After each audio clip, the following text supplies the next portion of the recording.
ஜனவரி 8 கோவை வரலாற்றில் மிக முக்கியமான நாள். இந்த நகரம் அதிர்ந்த, இந்த நகரம் கண்ணீரில் நனைந்த, சின்னியம்பாளையம் தியாகிகள் தூக்குமேடு ஏறிய நாள். அக்காலத்தில் பஞ்சாலைகளின் தலைநகரம் எனும் அளவிற்கு கோவை மாநகர் தனியான அந்தஸ்தை பெற்றிருந்தது. நகரில் எப்போதும் பஞ்சாலைகளின் சங்கு சத்தம் ஒலித்தபடியேதான் இருக்கும். நகரின் ஆண்களும் பெண்களும் தலையில் பஞ்சுடனும் தூக்கம் தழுவும் கண்களுடனும் ஆலைக்குள் இயந்திரங்களோடு இயந்திரங்களாய் இயங்கிக் கொண்டேதான் இருந்தார்கள். அப்போதைய வேலை நேரம் என்பது இப்போது போல் இல்லை. பிரிட்டிஷாரின் ஆட்சி கோலோச்சி கொண்டிருந்த 14 மணி நேரம் 15 மணி நேரம் என ஷிப்ட் பார்க்கும் நிர்பந்தம் பஞ்சாலை தொழிலாளிகளுக்கு இருந்தது. பஞ்சாலை அதிபர்கள் தொழிலாளிகளை அதட்டி மிரட்டி வேலை வாங்க அடியாட்களையும் கண்காணிகளையும் வைத்திருந்தார்கள். கோவை நகரை நோக்கி விடிந்தும் விடியாத அதிகாலையில் அவினாஷ் சாலையில் தொழிலாளர்கள் சாறை சாறையாக கோவை புறநகர் பகுதியிலிருந்து ஆலையை நோக்கி போய்கொண்டேதான் இருப்பார்கள். அப்போது தொழிலாளர்களின் உரிமைக்காக போராடக்கூடிய தொழிற்சங்கங்களும் பஞ்சாலைகளில் பரவலாக உருவாகியிருந்தன. காட்டிக் கொடுக்கும் கண்காணி சங்கங்கள் பல இருந்த போதிலும் உழைப்பாளி மக்களின் உரிமை காக்கும் செங்கொடி சங்கமும் தொழிலாளர்கள் மத்தியில் வலுவாகவே வேரூன்றி இருந்தது. எனவே ஆலை முதலாளிகளின் தூண்டுதலின் பேரில் அவர்களது அடியாட்களும் கண்காணிகளும் செங்கொடி சங்க நிர்வாகிகளை ஆங்காங்கே தாக்கி அச்சுறுத்தி வந்தனர். இதற்கு செங்கொடி மைந்தர்களும் பொருத்தமான பதிலடியை தந்து வந்தனர். இப்படியான சூழலில்தான் பீளமேட்டில் இருந்த தற்போதும் இயங்கி வரும் ரங்கவலா சாலையில் தொழிற்சங்கத்தில் இருப்பவர்களை ஒடுக்க ஆலை முதலாளி அடியாட்களை வைத்திருந்தார். பொன்னான் எனும் ரபுடி தலைமையில் அந்த அடியாட்கள் இயங்கி வந்தனர். அப்போது சங்கத்தில் இருக்கும் பெண்கள் தங்கள் உடையில் அரிவாள் சுத்தியல் வரைந்து கொண்டு பணிக்குச் சென்றனர். அவர்களை பாலியல் சீண்டல் செய்து வம்பிழுப்பது ரவுடி பொன்னான் கும்பலின் வேலையாக இருந்தது. அதனை எதிர்த்து ஆலையின் தொழிலாளிகளுக்கும் ரவுடி பொன்னானுக்கும் மோதல் எழுந்தது. இதில் செங்கொடி மைந்தர்களான ராமையன், ரங்கண்ணன், சின்னையன் மற்றும் வெங்கடாசலம் ஆகியோர் தாக்கியதில் ரவுடி பொன்னான் வீழ்ந்தான். கோவையில் செங்கொடி சங்கத்தின் செயல்பாடுகளை முடக்குவதற்கு காரணம் பார்த்து கொண்டிருந்த பஞ்சாலை முதலாளிகளுக்கு ரவுடி பொன்னான் கொலை ஒரு வாய்ப்பாக அமைந்தது. இதனையே பயன்படுத்தி செங்கொடி சங்கத்தை முடக்கிவிடுவது என்று முதலாளி வர்க்கம் முடிவு செய்தது. அதற்கு அன்றைய ஆங்கிலேய ஆட்சியாளர்களும் ஒத்துழைத்தனர்.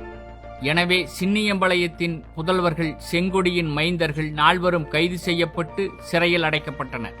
அப்போதைய பிரிட்டிஷாரின் நீதிமன்றம் செங்கொடி சங்கத்தின் மீதான காழ்ப்பில் இருந்ததும் கொலையை செய்ததாக யாராவது ஒருவர் ஒத்துக்கொண்டால் மீதி 3 விட்டுவிடுவதாக நிர்பந்தித்தது. ஆனால் காட்டிக் கொடுத்து வாழ்வது இழிவென கருதும் செங்கொடியின் மைந்தர்கள் யாரும் யாரையும் காட்டிக் கொடுக்கவில்லை. இதனால் 4 பேருக்கும் தூக்கு தண்டனை வழங்கியது பிரிட்டிஷ் ஏகாதிபத்திய நீதிமன்றம். தனது வீரமிக்க புதல்வர்களுக்கு தூக்கு தண்டனை விதித்தது கண்டு செங்கொடி சங்கம் துடித்தது. போராட்டங்கள் மூலம் பிரிட்டிஷ் இந்திய அரசாங்கத்துக்கு அழுத்தம் கொடுத்து கொண்டே சட்ட ரீதியிலும் தோழர்களை காப்பாற்ற எல்லா வழியிலும் முயன்றது. வழக்கை லண்டனில் இருந்த பிரிவியூ கவுன்சிலுக்கு அப்பீல் செய்தது. வியட்நாமின் வீரப்புதல்வர் ஹோச்சிமின்னுக்கு வழக்காடி வென்ற வழக்கறிஞர் TN பிரிண்டை வைத்துத்தான் செங்கொடி சங்கம் வாதாடியது. ஆனால் இந்திய தொழிலாளி வர்க்கத்திற்கு பாடம் புகட்ட வேண்டும் என்ற இந்திய முதலாளிகளின் விருப்பத்தை நிறைவேற்ற பிரிட்டிஷ் ஆட்சியாளர்கள் விரும்பியதால் லண்டன் பிரிவியூ கவுன்சிலும் தூக்கு தண்டனை உறுதி செய்தது.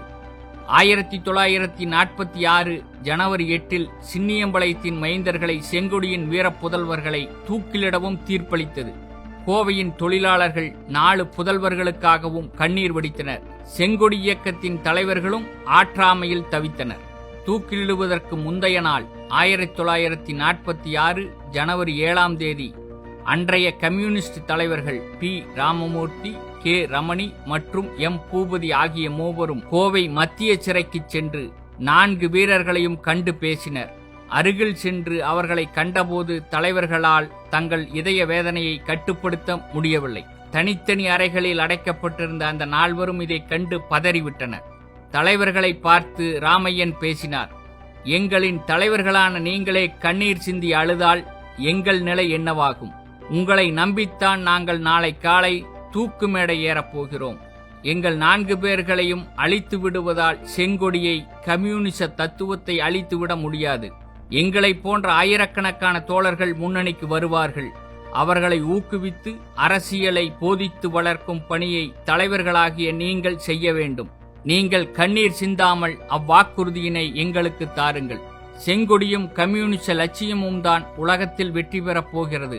எங்களை அழிக்க சதி செய்த ஏகாதிபத்திய ஆட்சியும் முதலாளி வர்க்கமும் தகர்ந்து வீழப் போகிறது.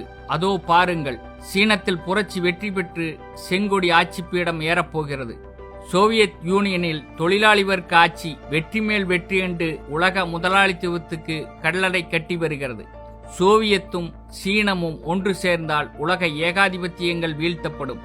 இந்தியாவிற்கு அப்பால் உள்ள மற்ற ஆசிய நாடுகளில் செஞ்சூரியன் உதயமாகிக் கொண்டே இருக்கிறது.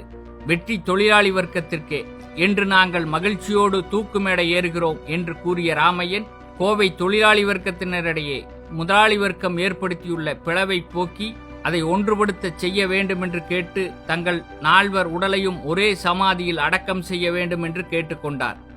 செங்கொடி ஆட்சிப்பீடம் ஏறும், கம்யூனிச தத்துவம் வெல்லும், நாங்கள் விடைபெறுகிறோம் என்று உணர்ச்சி பொங்க ஆவேசமாக கூறினார். ராமையனின் பேச்சை கேட்டு உணர்ச்சி வசப்பட்ட 3 தலைவர்களும், நீங்கள் கூறியவைகளை உயிருள்ளளவும் மறக்காமல் உறுதியாக நிறைவேற்றுவோம் என கரமுயர்த்தி சூளுரைத்து வீரவணக்கம் செய்து விடைபெற்றனர். அடுத்த நாள் அதிகாலையில் இந்த 4 வீரர்களும் தூக்கிலிடப்பட்டனர். அவர்களுக்கு வீரவணக்கம் செலுத்த ஆயிரக்கணக்கான மக்கள் சிறைச்சாலையை சுற்றி நின்றிருந்தனர். பெருங்கூட்டம் சிறை வாயிலில் காத்திருப்பதைக் கண்ட அதிகாரிகள் சிறைச்சாலையின் வேறொரு வழியின் மூலமாக அவர்களின் உடலை சின்னியம்பாளையத்திற்கு கொண்டு சென்றனர். இந்த தகவலை கேள்விப்பட்ட மக்கள் ஆவேசம் கொண்டவர்களாகி சின்னியம்பாளையத்தை நோக்கி ஓடினர். அங்கே கட்சி அலுவலகத்தில் வைக்கப்பட்டிருந்த வீரர்கள் 4 உடல்களுக்கு தங்கள் கண்ணீரை காணிக்கையாக்கி வீரவணக்கம் செலுத்தினர். ஆயிரமாய் கண்ணீரும் செந்நீருமாய் திரண்ட கோவை தொழிலாளி வர்க்கத்தின் பிரம்மாண்டமான இறுதி ஊர்வலத்தோடு அவிநாசி சாலையோரம் சின்னியம்பாளையத்தில் ஒரே குழியில் அந்த வீரப்புதல்வர்கள் விதைக்கப்பட்டனர். கோவை நகரின் கிழக்கு நுழைவாயிலில் இன்றும் அந்த சின்னியம்பாளையம் தியாகிகள் ராமையன், ரங்கண்ணன், சின்னையன் மற்றும் வெங்கடாசலம் என்னும் 4 கோவை தொழிலாளி வர்க்கத்திற்கு புரட்சிகர வீரத்தை ஊட்டியபடியே இருக்கிறார்கள். காலத்தின் சக்கரங்கள் உருண்டு கொண்டே இருந்தாலும் சின்னியம்பாளையம் தியாகிகளின் வீரமும் தியாகமும் தொழிலாளி வர்க்கத்தின் நெஞ்சில் கனல் மூட்டிக்கொண்டே இருக்கிறது. தியாகிகள் நாமம் வாழ்க, தொழிலாளி வர்க்க ஒற்றுமை ஓங்குக.